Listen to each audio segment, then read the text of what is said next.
All right, welcome back. Now that we've graphed circles, let's do a little bit more with the equation of a circle. We want to be able to get information from the circles, whether it's the center or a point on the circle, and be able to come up with an equation of a circle. Not just given the center and the radius, because you can just plug those into the formula, but we have to be able to solve for some of these things. So I'll first start out with this example, which is example 4. You're given a center and a point on the circle. So this question says a circle has a center of -1, 4, and it goes to the point 2, -3. Let's imagine what that looks like. So I'm going to draw a quick graph on that. Don't expect you to draw it right now, but I want you to understand what's going on. If my center is -1, 4, and it goes through the point 2, -3,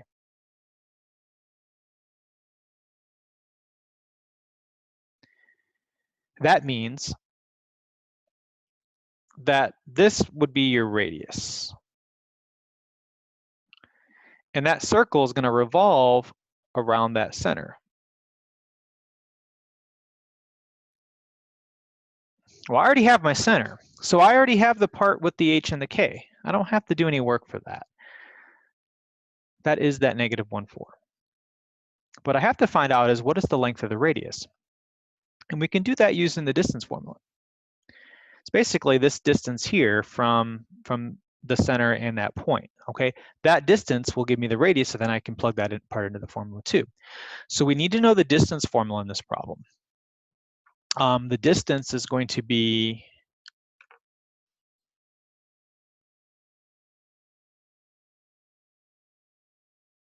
the square root of x2 minus x1 squared plus y2 minus y1 squared.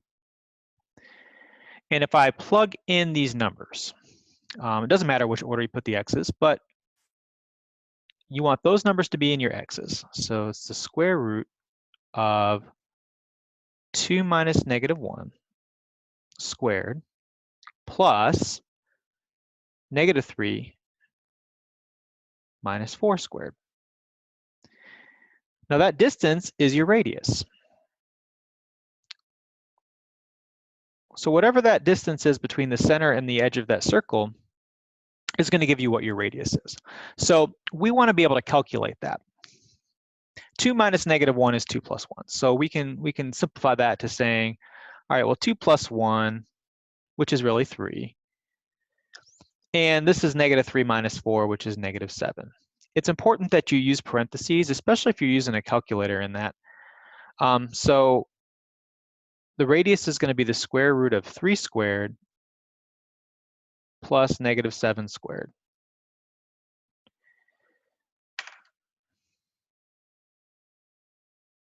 Three squared is 9.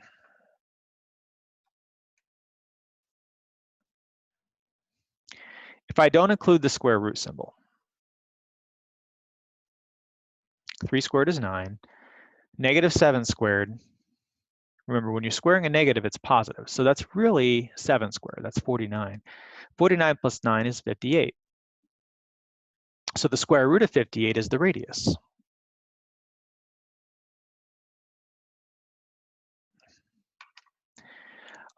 Some people like to put that all in at once. You can do SQRT, and you could start right from this part right here.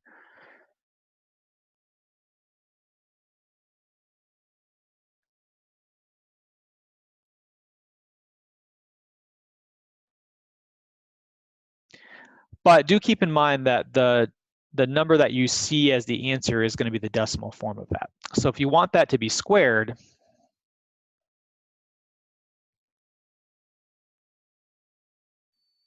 you're going to have to go quite a bit ways out and square that. Notice that when you square that number, you end up getting 58. 57.999 repeating is going to be 58. So the radius is the square root of 58. Now we have your center. Let's go back to here. Your center is -1, 4. So what you'll do, since your center is -1, 4, you're going to write your equation of your circle, which is going to be x minus h squared plus y minus k squared equals r squared. We have our h and k. We have our r. You plug those into h, k, and r, and you can get your equation. So it's going to be x minus negative 1 squared, which is x plus 1 squared. It's going to be plus y minus 4 squared, and that 4 will stay minus 4 since it's in parentheses. And then the square root of 58 squared.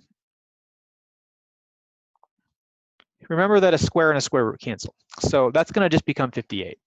So your final equation will be x plus 1 squared plus y minus 4 squared is equal to 58.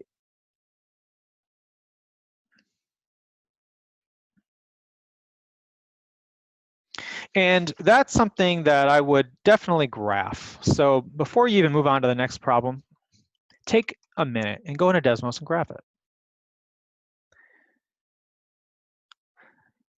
Desmos is really good at identifying key points.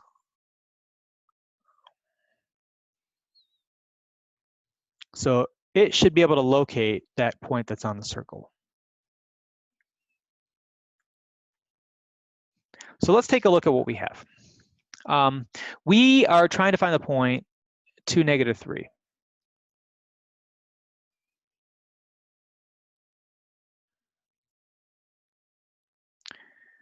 Well, it doesn't give it to me. Oh, it does. If you hover over it enough, it'll show you that point. I was a little surprised. Usually those type of points show up pretty well, but you can always put coordinates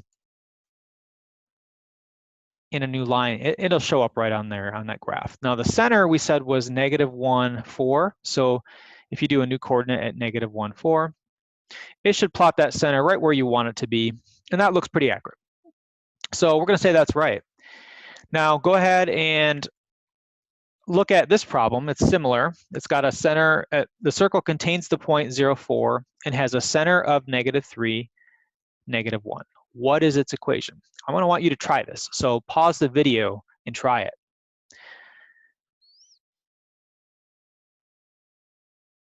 First thing I want to do is get a visual of what this graph will look like. So it contains the point 0, 4 and has a center of negative 3, negative 1. So it's going to go left 3 and down 1. There's your center. The point 0, 4 is going to be right there. It's not going left or right, but it's going to go up 4. And it's going to have a radius spanning that distance between the center and this point 0, 4. So it'll look something like this when you graph it. So to get that radius, we're going to use the distance formula. So the radius is going to be the square root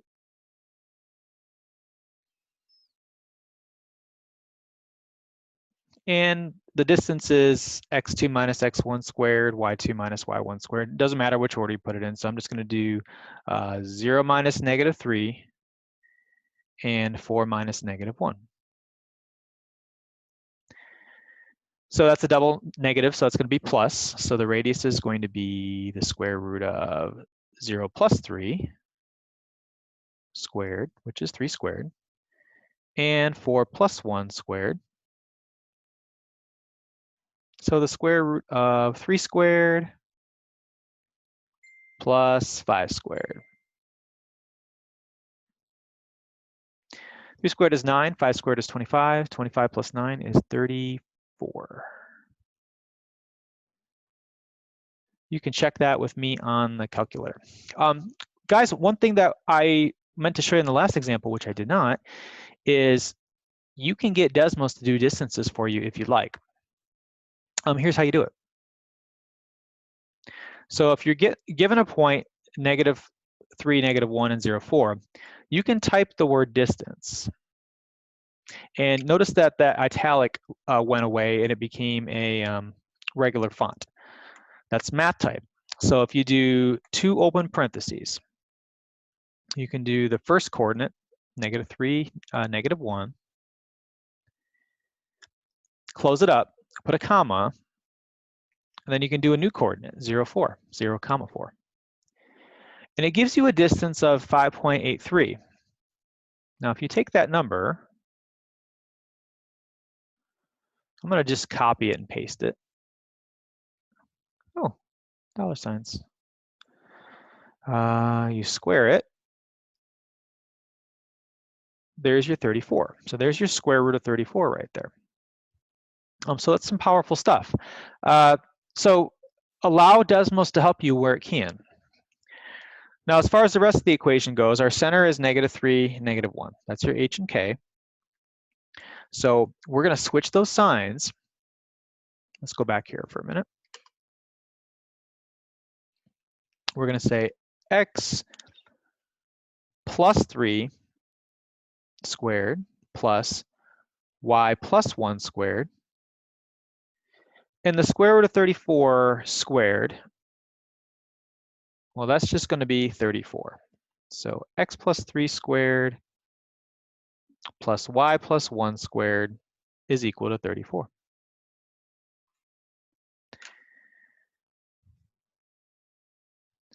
All right. Let's graph it and verify that we are good.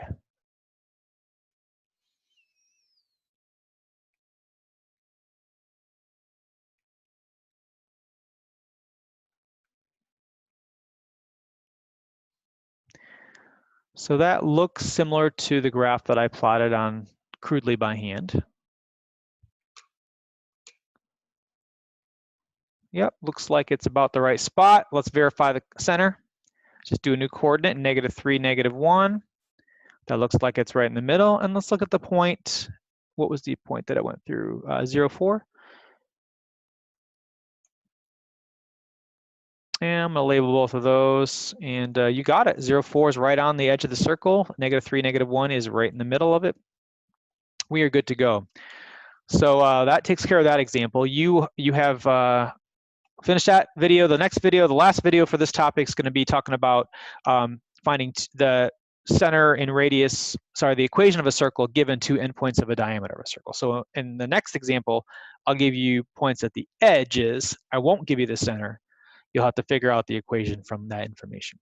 Thanks for tuning in.